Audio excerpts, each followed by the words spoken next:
नमस्कार दोस्तों, स्वागत है हमारे YouTube channel times academy Jaipur. और दोस्तों, इंडियन हिस्ट्री में मैं आज आपको मगध साम्राज्य का उत्थान पढ़ाऊंगा कि मगध साम्राज्य जो है वो किस प्रकार से बढ़ा है और मगध साम्राज्य का क्षेत्र कौन सा है, ये कौन से महाजनपद से है दोस्तों। तो वो सारी जानकारी मैं आपको इस वीडियो के माध्यम से देना चाहूँगा। तो आज जो हम पढ़ने वाले हैं वो मगध साम्राज्य के बारे में। एक तो जो आता है दोस्तों, मगध साम्राज्य का जो संस्थापक स्टार्टिंग का जो था दोस्तों, उसको हम बोलते हैं बृहदर्थ वंश। ठीक है दोस्तों, इसके बारे में जानकारी लेंगे।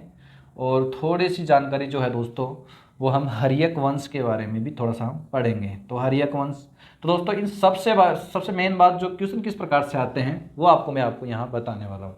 तो हर कंपटीशन का ये काफ़ी मोस्ट इंपॉर्टेंट टॉपिक होता है जिनसे क्वेश्चन आते हैं हर बार। स्टूडेंट एक छोटी सी गलती के कारण दोस्तों सारा टॉपिक क्या है, खराब हो जाता है। उसके एक दो जो नंबर हैं वो सारे चले जाते हैं। तो आपको मैं है ना बिल्कुल ईजी तरीके से बताने वाला हूँ कि किस प्रकार से आपको मगध साम्राज्य पढ़ना है। तो अब देखो स्टार्ट करते हैं। और अब बेसिकली हम स्टार्ट करेंगे मगध साम्राज्य के बारे में कि है क्या और क्या इसका कैसे इस प्रकार से इसको पढ़ना है। तो देखो,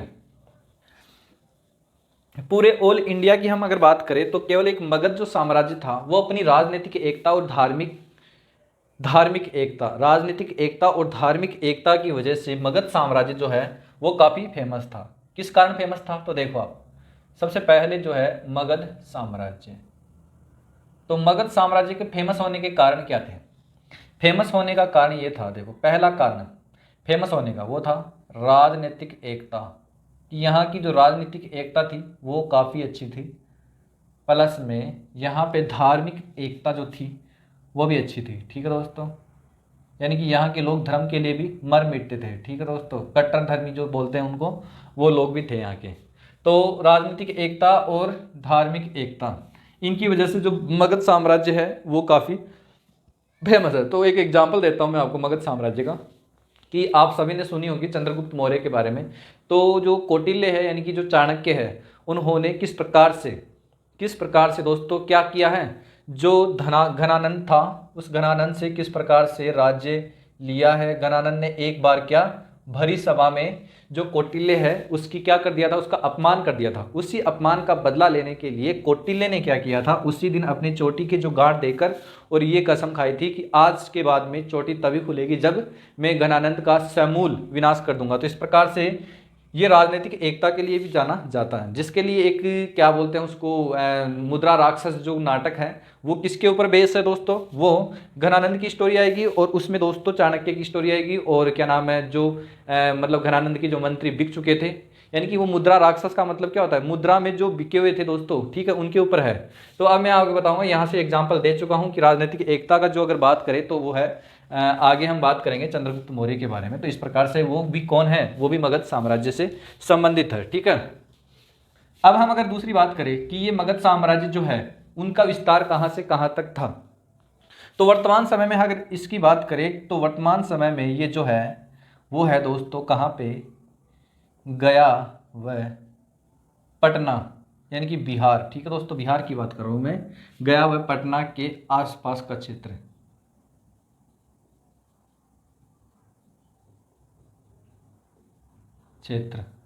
ठीक है, इन दो की हम बात करने वाले, गया व पटना के आसपास का क्षेत्र। तो ये है मगध साम्राज्य। जो मगध साम्राज्य जिसकी मेन बात तो थी कि राजनीतिक एकता और धार्मिक एकता के कारण ये फेमस है। दूसरी जो है वो गया व पटना के आसपास का क्षेत्र है।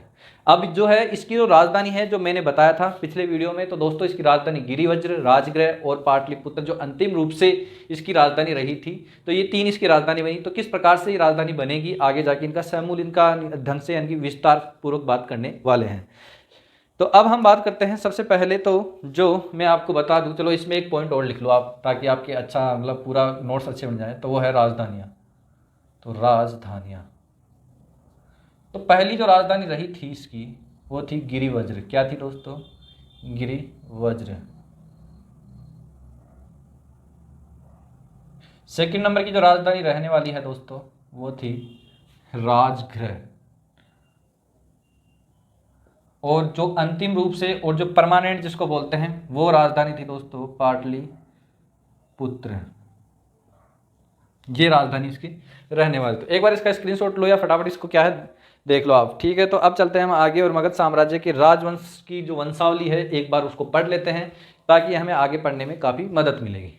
तो वंशावली का अध्ययन कर लेंगे हम थोड़ा सा। तो वंशावली जो है वो देख लो आप, चलो यहाँ से वंशावली लिख लो आप, देखो तो यहाँ पे कौन कौन से जो थे वंश, वो उन वंशों का यहाँ राज रहा है। तो दोस्तों उनका एक क्रम है, उस क्रम को आपको याद रखना है कि पिछली बार या किसी मतलब एक कंपटीशन में जो पूछा गया था, वो पूछा गया था कि मगध साम्राज्य का क्रम किस प्रकार से है। तो सबसे पहले किसने राज किया, फिर किसने राज किया, तो वो देखो सबसे पहले जो मगध साम्राज्य पर देखो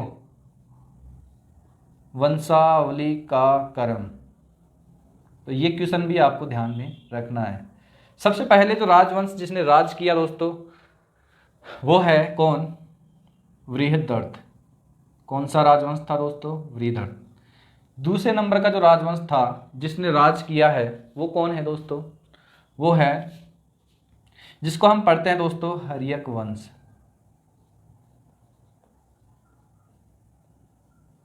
तीसरे नंबर का जो राजवंश है वो कौन सा वंश है दोस्तों, क्या बोलते हैं उसको, नागवंश।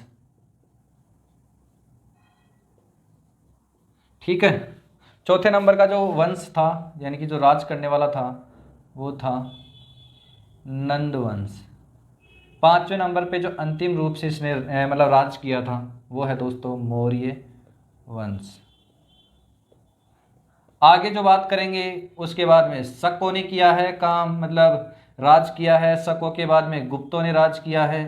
ठीक है, लेकिन इतनी दूर तक पहुंचते नहीं है, लेकिन आपको ये 3-4 जो है वो आपको याद रखना है किस प्रकार से। सबसे पहले है वृहदर्थ ने यहाँ पे राज किया था, फिर उसके बाद में हर्यक वंश ने, फिर नागवंश ने, फिर नंद वंश ने, फिर मौर्य वंश ने। उसके बाद में शक आएंगे, कुषाण आएंगे, गुप्त आएंगे, वो सारे बाद में आएंगे। ठीक है, तो आपको ये वंशावली आपको याद रखनी है। ठीक है, तो अब हम जो आज से बात करने वाले हैं वो बात करेंगे वृहदर्थ की, फिर हर्यक वंश की, फिर नागवंश की, फिर नंद वंश की, फिर मौर्य वंश की। फिर उसके बाद में जो है गुप्त काल के बारे में पढ़ेंगे, तो आगे पढ़ेंगे। तो अभी ये आपको यहाँ तक बताने वाला हूँ। तो अब देखो वृहदर्थ के बारे में, अब मैं इसको फटाफट इरेज करने वाला हूँ, स्क्रीनशॉट लो फटाफट इसका। तो अब देखो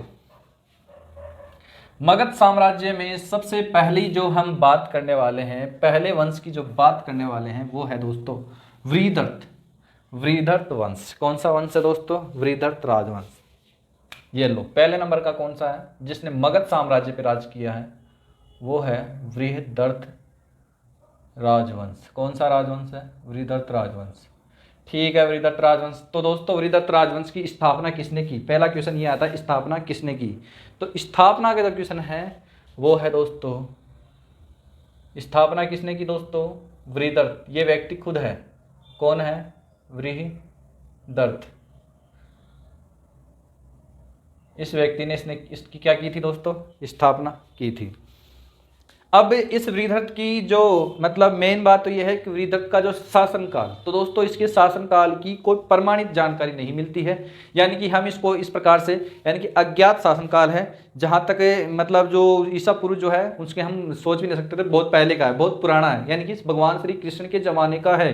ठीक है, तो अब देखो वृहदर्थ राजवंश की जो स्थापना की थी मगध पे, तो यानी कि जो मगध है वो भी काफ़ी पुराना होगा, बिल्कुल सिंपल सी बात है। ठीक है, यानी कि ये भगवान जो कृष्ण वगैरह जो है उनके ज़माने का ये राजवंश है। कौन सा, यानी कि जो मगध है वो। तो सबसे पहले जो बात करने वाले हैं, तो पहला क्वेश्चन ये आता है कि मगध साम्राज्य जो है उसकी स्थापना किसने की। तो मगध साम्राज्य की स्थापना करने वाला व्यक्ति कौन है, वृहदर्थ। ठीक है, वृहदर्थ के बाद में दोस्तों एक आता है जिसका नाम है जरासंध। वृहदर्थ के बाद में देखो, अब मैं 3 चीज़ यहाँ लिखने वाला हूँ फटाफट, आपको भी ऐसा ही लिखना है। वृहदर्थ जो है, उसके बाद में अगला जो शासक है वो है जरासंध,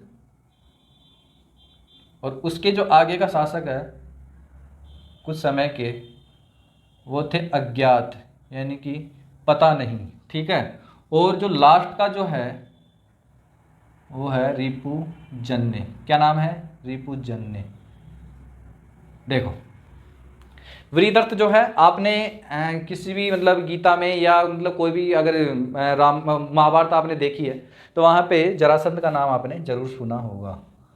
तो जरासंध जो है दोस्तों उसकी जरासंध की जो है दोस्तों, जरासंध ने 21 बार भगवान कृष्ण से युद्ध लड़ा।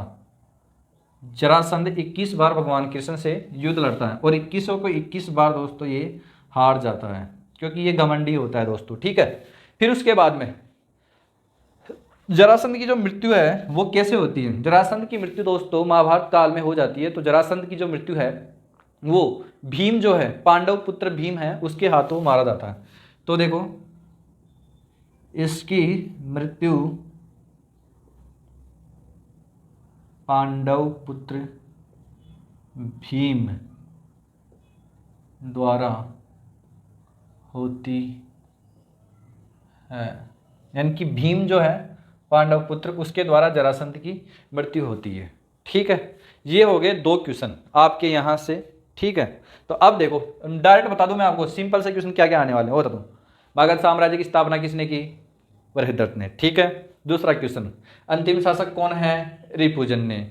और क्या नाम, जरासंध जो है उसके पिता का नाम क्या है दोस्तों? वो है वृहदत्त। वृहदत्त का उत्तराधिकारी कौन है? वो है जरासंध। जरासंध की मृत्यु किससे होती? नहीं, जरासंध जो है वो किसके समकालीन है? भगवान श्री कृष्ण के समकालीन है। ठीक है दोस्तों, महाभारत कालीन है। तो इस प्रकार से 4-5 क्वेश्चन यहाँ पे आते हैं। ठीक है, अब यहाँ पे आप स्क्रीनशॉट लो फटाफट इसका, और मैं एक बार फटाफट थोड़ा सा पानी पी लेता हूँ। ठीक है, तो अब देखो, फिर आगे मैं बताऊंगा रिपुजन की हत्या किस प्रकार से होती है। तो वो है,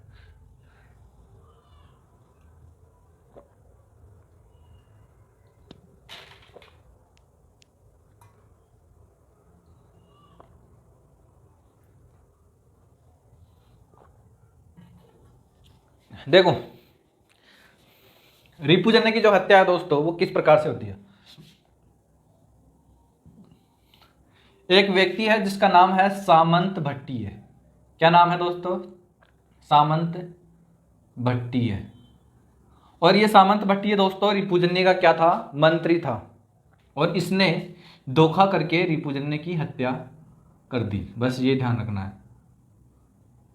और हत्या करने के बाद में यहाँ पर ये सामंत भट्टीय जो है उसने मगध पर कौन से वंश की स्थापना की?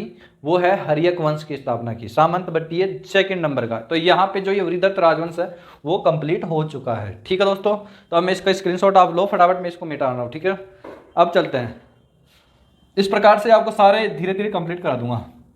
तो देखो अब जो दूसरे नंबर का राजवंश है वो कौन सा है?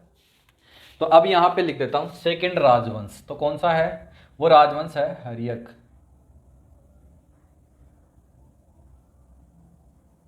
हर्यक राजवंश के बारे में थोड़ी सी हम जानकारी लेने वाले हैं। तो हर्यक राजवंश की जो है दोस्तों 544 से 412 ईस्वी पूर्व, ईस्वी पूर्व तो समझते होंगे आप दोस्तों। ठीक है, 544 ईस्वी पूर्व से लेकर 412 ईस्वी पूर्व। इसका मतलब क्या हो गया दोस्तों? 44 साल तो ये और 12 साल ये, तो कितने साल हो गए? 44 10 कितने हो गए? 54 और 2 56। 56 साल तक दोस्तों हर्यक वंश ने क्या किया था? यहाँ पे राज किया था। तो हर्यक वंश में सबसे पहले कौन है? हर्यक वंश का संस्थापक कौन है? सामंत भट्टीय। क्या है दोस्तों? तो यहाँ पे इनके जो क्वेश्चन है वो देखो आप, सीधे सीधे क्वेश्चन आएंगे। वो है संस्थापक, तो कौन है दोस्तों? वो है सामंत भट्टीय। ठीक है, अब इस हर्यक वंश का वास्तविक संस्थापक कौन है? वास्तविक संस्थापक कौन होता है दोस्तों? जिस शासक ने सर्वाधिक क्या किया है? सर्वाधिक उस माने कि मतलब कोई जो क्षेत्र है उसका जिस पे वो राज कर रहा है उसका सर्वाधिक उत्थान किया है दोस्तों, तो वो क्या हो जाता है? वहाँ का वास्तविक संस्थापक हो जाता है। जैसा कि आपने हर किताब में पढ़ रखा होगा। तो दोस्तों इसका वास्तविक संस्थापक की अगर बात करें तो वास्तविक संस्थापक कौन है? वो है बिंबसार, जो कि किसका पुत्र है? जो कि सामंत भट्टीय का पुत्र है। ओ ये लो बिंबसार। और इस बिंबसार को बोलते हैं दोस्तों हर्यक राजवंश का प्रतापी शासक। ठीक है दोस्तों, तो ये क्वेश्चन भी यहाँ से हो गया। हर्यक राजवंश का प्रतापी शासक, ये हो गया वास्तविक संस्थापक जो कि बिंबसार है। हर्यक राजवंश का वास्तविक यानी कि प्रतापी शासक है। अब इसको वास्तविक संस्थापक प्रतापी मतलब क्या बोलते हैं शासक क्यों कहा है? क्यों कहा है? तो इसके पीछे क्या रीजन है? तो हम अब जो पढ़ने वाले हैं वो नेक्स्ट पढ़ने वाले हैं किसके बारे में? हम पढ़ने वाले हैं बिंबसार के बारे में। किसके बारे में? बिंबसार के बारे में। तो बिंबिसार का जो यानी कि जो शासनकाल रहा था दोस्तों, वो क्या है क्या नहीं है, 544 से 492 ईस्वी तक। कितना? 544 ईस्वी पूर्व से 492 ईस्वी पूर्व तक इसका राजवंश यहाँ रहा था। ठीक है, तो देखो इसने क्या काम किए थे, जो दो तीन इंपॉर्टेंट काम किए थे वो देखो। इसने किया था अपने साम्राज्य को बढ़ाने की नीति, यानी कि इसने अपने साम्राज्य जो मगध साम्राज्य है उसको क्या दिया, नाम दिया था वरहद मगध साम्राज्य, वरहद मगध। ठीक है दोस्तों, तो इसने क्या किया था, अपने साम्राज्य की मगध को बढ़ाने का काम किया था। तो दोस्तों इसने मेन काम क्या है, इसने जो पहला काम किया है वो किया है वृहद मगध बनाया। क्या बनाया दोस्तों, इसने वृहद मगध बनाया। और दोस्तों इसने पड़ोसी जो महाजनपद थे, राज्य जी नहीं बोल सकते हैं, तो पड़ोसी जो राज्य थे उनसे वैवाहिक संबंध इसने स्थापित किए। तो देखो दूसरा जो काम किया था इसने वो किया है पड़ोसी राज्यों से वैवाहिक संबंध बनाए। ये लो साहब, वैवाहिक संबंध इसने बना लिए। अब वैवाहिक संबंध की हम बात करते हैं तो सबसे पहले जो है वो बात होती है काशी की, कि एक जो है स्थान काशी से इसने विवाह किया है। तो काशी से इसने विवाह जो किया है तो वहाँ की राजकुमारी का नाम क्या है दोस्तों, वो है कौशल्या या कौशल्या। ठीक है दोस्तों, ये लो। दूसरा जो है दोस्तों, एक तो उसने की है दोस्तों काशी की राजकुमारी से, एक की है दोस्तों वैशाली और एक है भद्र। देखो 3 जगह से इसने शादी की है, एक वैशाली से की है और एक शादी इसने की थी भद्र। और भद्र कहाँ आता है दोस्तों, ये आता है पंजाब में। देखो पहले क्वेश्चन तो यही हो गया कि कितनी जगह से कहाँ कहाँ से शादी की है, तो जो है वो देखो यहाँ पंजाब से जो की है वो है छेमा या खेमा, और यहाँ वैशाली से जो की है वो है चेलना, और इसका नाम क्या मिलता है, और वापवी भी इसका नाम मिलता है। ठीक है, ये हो गए 3 जगह इसने शादी की थी अपने शासनकाल में। इसने काशी से शादी की थी और इसने वैशाली से शादी की थी, मतलब वैशाली जो है राज्य वहाँ से एक चेलना से शादी की है, और एक भद्र जो है पंजाब वहाँ से सेमा से की है। ठीक है दोस्तों, तो इस प्रकार से 3 जगह इसने शादी की थी। ठीक है, अब आगे क्वेश्चन आता है। देखो एक है जिसका नाम है दोस्तों अवंती। अवंती एक क्या है, राज्य है यहाँ पे, तो इधर लिख देता हूँ मैं। अवंती का नरेश, नरेश ही बोलते हैं दोस्तों साम्राज्य, मतलब कि वहाँ के जो शासक को क्या बोलते थे, नरेश। ठीक है, तो अवंती का नरेश जिसका नाम क्या है, प्रधोत। तो अवंती के नरेश, अवंती के नरेश जिसका नाम क्या है दोस्तों, प्रधोत। इस प्रधोत को क्या हो चुका था, पांडु रोग। पांडु रोग को क्या बोलते हैं दोस्तों, पीलिया, जॉन्डिस। ठीक है दोस्तों, ये लो पांडु रोग जिसको बोलते हैं पीलिया, यानी कि ये क्या हो चुका था दोस्तों, इसको पांडु रोग हो चुका था प्रधोत को, और इसको मतलब इस कारण से दोस्तों इसके दिन काफ़ी कम बचे थे। तो इसने क्या किया, इस बिंबिसार ने क्या किया, बिंबिसार ने अपना राजवेद भेजा, अपना राजवेद भेजा दोस्तों इसने। इस राजवेद का नाम क्या था दोस्तों, इसका नाम था जीवक।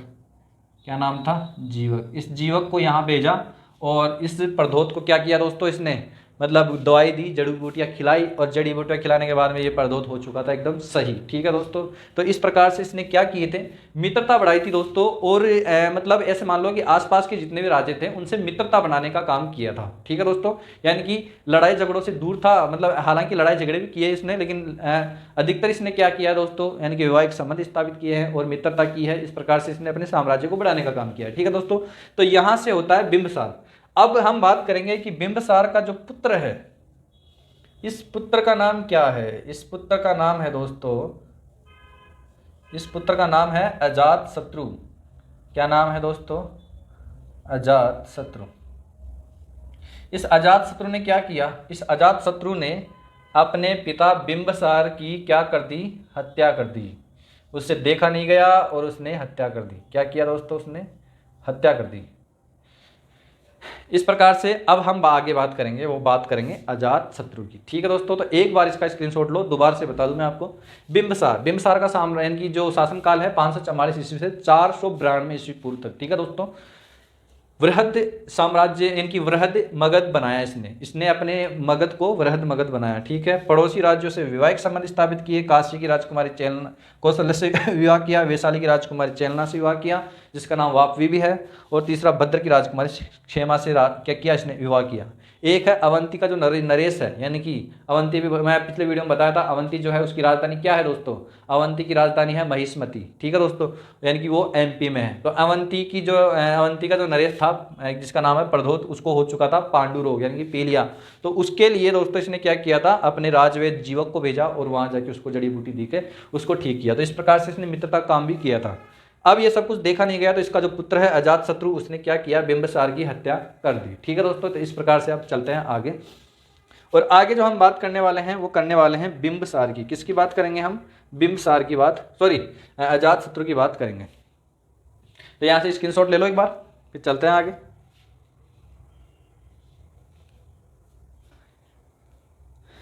ठीक है दोस्तों, अब देखो, अब जो हम बात करेंगे वो बात करने वाले हैं हर्यक राजवंश में अजात शत्रु की। कौन सा शत्रु दोस्तों, अजात शत्रु।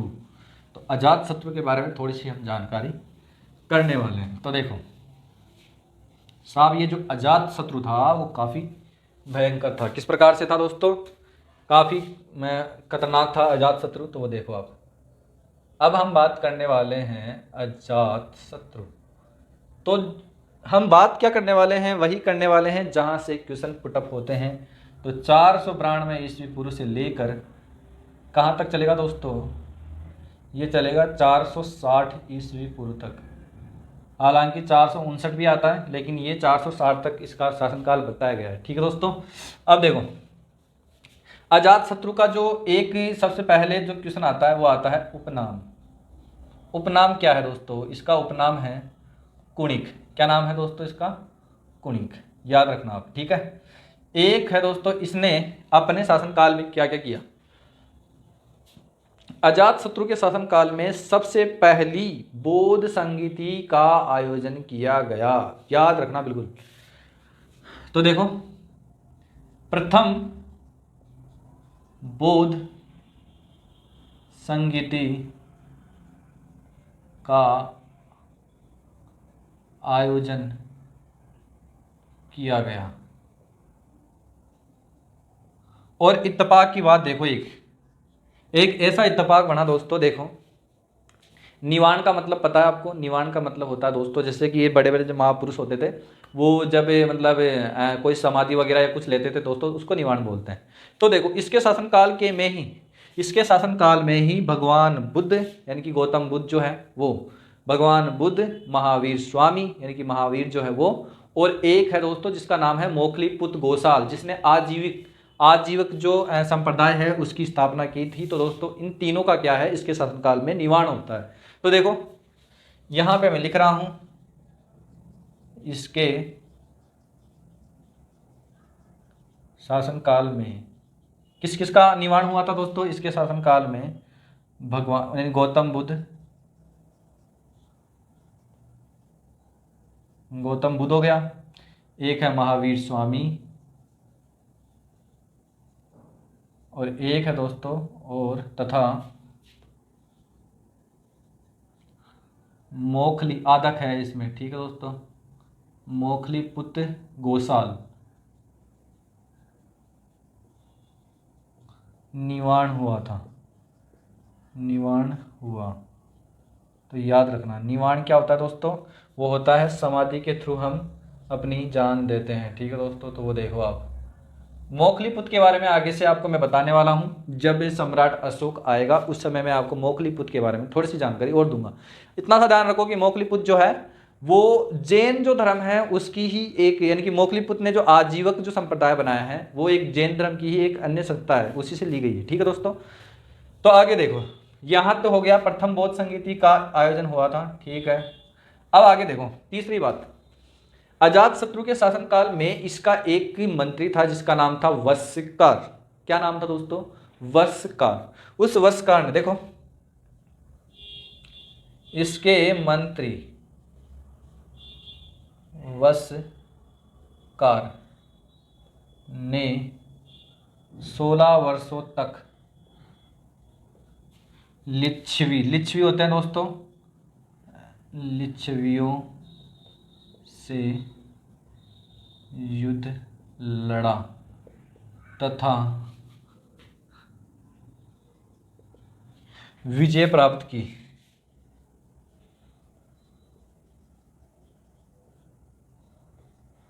एक देखो दोस्तों, सबसे मेन क्वेश्चन जहां से आ सकता है, सोनवे गंगा एक स्थान है, गंगा के जो मतलब नदी बहती है उसके पास में एक स्थान है सोनवे गंगा। सोनवे गंगा के किनारे इसने अजात शत्रु ने एक दुर्ग का निर्माण किया था, जो कि क्या है दोस्तों, जो कि सबसे पुराने दुर्गों में से एक है। ठीक है दोस्तों, इस प्रकार से हम बोल सकते हैं। देखो, क्योंकि उस समय दुर्ग जो है वो अजात शत्रु ने ही बनवाए थे।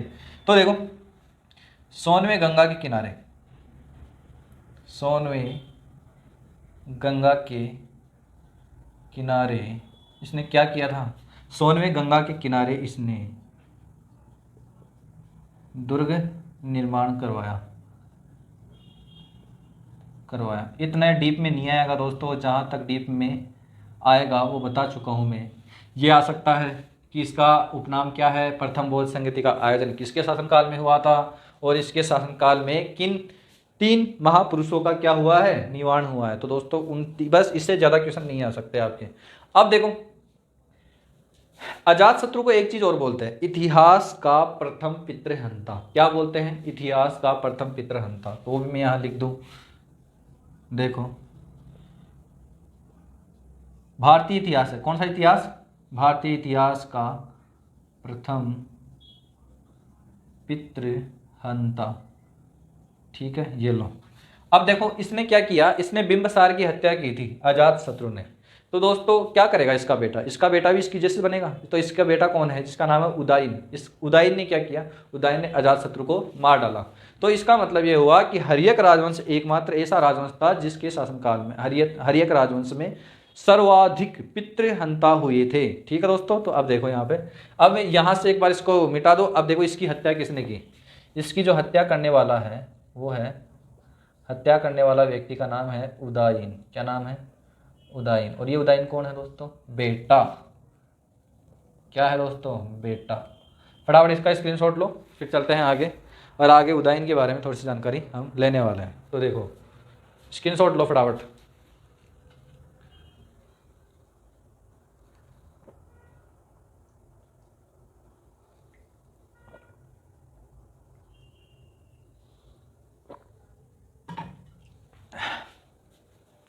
देखो आगे देखो आप, अब हम पढ़ेंगे दोस्तों उदाइन के बारे में। ठीक है, क्या क्या है, कौन कौन है, क्या क्या नहीं है, क्या है। ठीक है, देखो हटा दो इसको मैं। ठीक है, अब देखो, अब इसके बाद में अजात शत्रु के बाद में अगला शासन जो करने वाला व्यक्ति है वो कौन है दोस्तों, उदाइन। उदाइन के बचपन का नाम क्या है दोस्तों, उसका बचपन का नाम है उदयभद्र। ठीक है, यानी उपनाम है, या इसको बोल सकते हैं हम बचपन का नाम। ठीक है, तो देखो अब हम बात करने वाले हैं उदाइन की। तो उदाइन ने क्या है दोस्तों, ये देखो, सबसे पहली बात इसके शासनकाल की हम बात करने वाले हैं। 492 ईस्वी तक तो आ ही चुका था, नहीं 460 दोस्तों, 400, लेकिन ये स्टार्ट होने वाला है 459 ईस्वी से। ठीक है, और ये है 432 तक ईस्वी पूर्व, और कुछ किताबों में 445 भी है, लेकिन आपको 432 ही करना है। अब ये ज़्यादा क्या है, ये ज़्यादा प्रमाणित है। उदाइन का शासनकाल 459 ईस्वी पूर्व से लेकर 432 ईस्वी पूर्व तक रहा था। ठीक है दोस्तों, अब देखो उदाइन ने क्या क्या काम किया। सबसे पहले तो यह है इसका उपनाम। इसका उपनाम क्या है दोस्तों, उदयभद्र। दूसरी बात, उदाइन ने और क्या किया था, उदयन ने दोस्तों पाटलिपुत्र नगर की स्थापना की थी, जो कि क्या है, पाटलिपुत्र नगर की स्थापना करने के बाद उसको अपनी राजधानी भी बनाया था। तो ये देखो,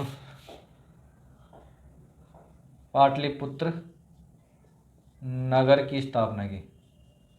ये लो साहब, नगर की स्थापना कर दी। दूसरा काम क्या किया, तथा इसे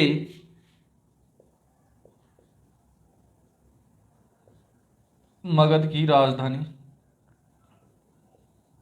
बनाई। ये लो, ठीक है। पाटलिपुत्र नगर को इसने क्या किया, मगध की साम्राज्य यानी कि इसको राजधानी बनाई। ये काम हो गए, इससे बाहर आपको उदयन में कुछ नहीं मिलने वाला। एक ये है दोस्तों, ये कौन सा है, सेकंड पितृहंता, दूसरा पितृहंता है। ठीक है, आगे देखो उदयन के बारे में कुछ फटाफट देख लो आप आगे। उदयन के बाद में जो शासन करने वाले हैं दोस्तों वो है अनिरुद्ध।